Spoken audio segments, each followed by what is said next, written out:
जो अभी माननीय नड्डा जी ने भी कहा, दुनिया के तमाम मुस्लिम देश बता दिए, इस्लाम की धर्म स्थली सऊदी अरब, सबसे बड़ा मुस्लिम देश इंडोनेशिया, जहां खलीफत रही वहां टर्की, और जहां आईएसआईएस का इलाका, वहां इराक और सीरिया, वहां कहीं भी कुछ भी नहीं है ऐसा, फिर भी हमारे यहां क्यों है कैसा। तो मैं कहना चाहूंगा सभापति महोदय, एक हिंदी में कहावत होती है, नया मुल्ला प्याज ज्यादा खाता है, परंतु यहां तो जो गैर मुल्ला प्याज बहुत खा रहा था, और इतना खा रहा था कि आंसू निकल रहे थे गरीब मुसलमान के भी और देश के भी। इसलिए मैं कहना चाहता हूं सभापति महोदय, अगर छोड़ दीजिए भारत की बात करिए, तो क्या ऐसी कोई शक्ति सिखों के पास है, ईसाइयों के पास है, यहूदियों के पास है, पारसियों के पास है? नहीं है।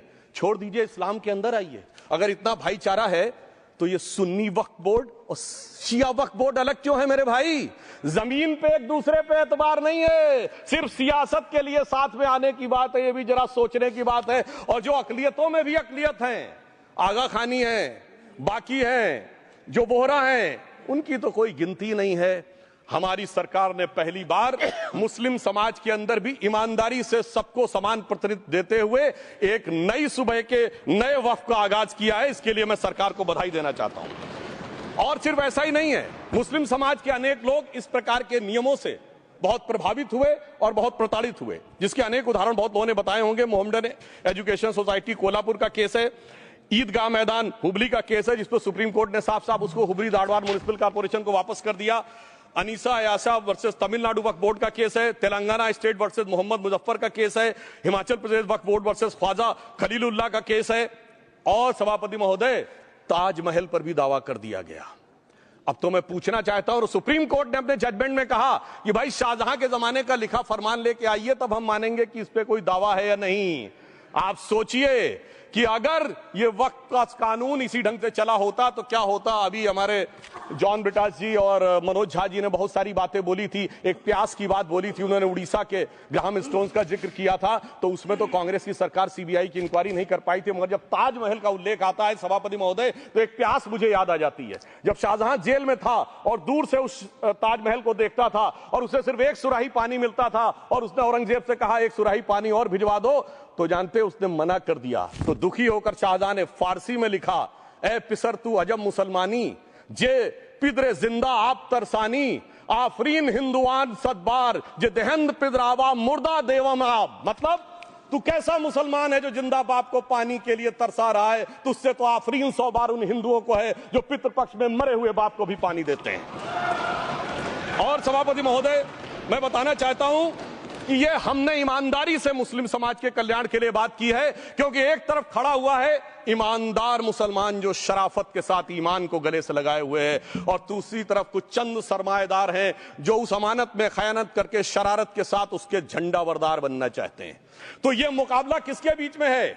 ये शराफत अली और शरारत खान के बीच में मुकाबला है। हमारी सरकार शराफत अली के साथ खड़ी है, हमारी गरीब मुस्लिम के साथ खड़ी है।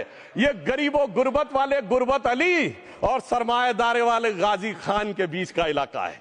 मगर मैं कहना चाहता हूं महोदय, एक बात मैं बहुत स्पष्ट रूप से कहना चाहूंगा, इन जरूरतमंद मुसलमानों की लड़ाई के लिए मैं कह सकता हूं कि ये गरीब मुसलमानों के दिल की कसक और कट्टरपंथी वोट के ठेकेदारों के मन की ठसक के बीच में हमारी सरकार ने उस कसक का साथ दिया है, जिसके लिए मैं मानता हूं गरीब और पसमानदा मुसलमान निश्चित रूप से उनका आभारी होगा।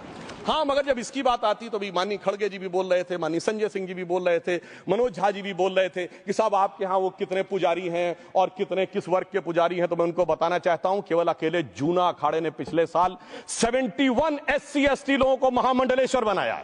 अरे आपको हमारे सदन में बैठे हुए बाल योगी उमेश नाथ जी नहीं दिखते? वैसे तो कहा जाता है जात ना पूछो साधु की, मगर मैं बताना चाहता हूं विश्व हिंदू परिषद के 50,000 से अधिक पुजारी ट्राइबल्स में जो शेड्यूल कास्ट है जो काम कर रहे हैं। मगर मैं हद अदब से पूछना चाहता हूं, बताइए मुल्ला मौलवी मुफ्ती मुकर्रम बारी हाफिज में से कितने पसमंदा हैं? उसमें कितने जुलाहा अंसारी घोसी बताइए मिरासी कितने हैं? बाकी छोड़िए, पसंदला बोर्ड में है क्या? अरे वक्फ बोर्ड में है क्या? इसीलिए मैं कहता हूं खुद मियां फजीहत दूसरों को नसीहत।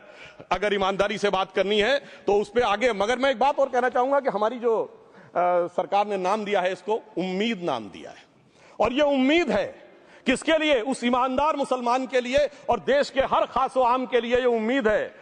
मगर सभापति महोदय, कुछ लोग वो हैं जो उम्मा का ख्वाब पाले हुए थे। उम्मा शायद हमारे बहुत से लोग समझते हो ना समझते हो, पूरी एक एंटायर जो इस्लामिक खलीफत और राज होता है उसको उम्मा कहते हैं। उम्मीद वालों को तो उम्मीद की नई रोशनी दिख रही है, उम्मा वालों की उम्मीद पे पानी फिर रहा है।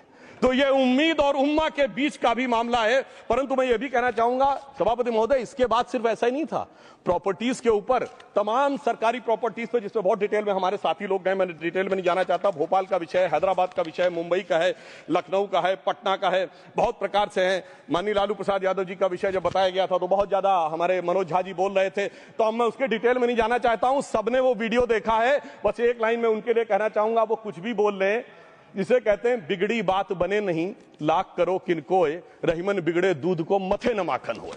अब जो बोलना था वो बोल चुके, सबके सामने वो आ चुका।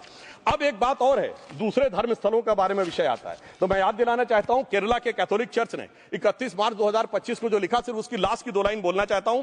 We request the central government to get the amendment bill passed as early as possible so that the tears of thousands of suffering people in the place like Munambam can be wiped out only by a legal amendment that can provide a permanent solution to their suffering. We urge all the MPs from opposition party to support the bill so that the historic legislation can become unanimous.